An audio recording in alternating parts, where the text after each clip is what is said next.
ಸೂರ್ಯ ಯಾಕಿಷ್ಟೊಂದು tension ಆಗ್ತಿದ್ಯಾ? ಸ್ವಲ್ಪ ಸಮಾಧಾನವಾಗಿರು.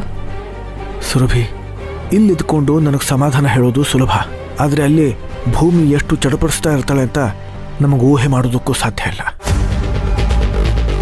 ನಿನ್ನ ಮಾತು ಕೇಳಿ ಅವಳನ್ನ ಕಳಿಸ್ತೆ ನೋಡು, ಅಲ್ಲೇ ತಪ್ಪಾಕಿತ್ತು. ಈಗ ನೋಡು ಪರಿಸ್ಥಿತಿ ಹೇಗೆ ಕೈ ಕೊಟ್ಟಿದೆ ಅಂತ. ಈಗೆಲ್ಲ ನನ್ನ ತಲೆ ಕಟ್ಬೇಡ.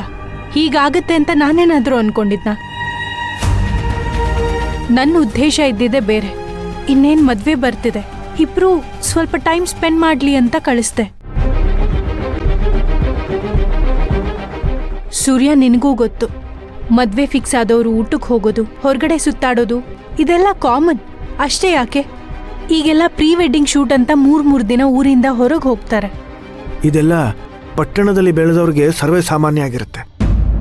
ಆದರೆ ನನಗೆ ಯಾಕೋ ಇದು ಸರಿ ಕಾಣಿಸ್ತಾ ಇಲ್ಲ.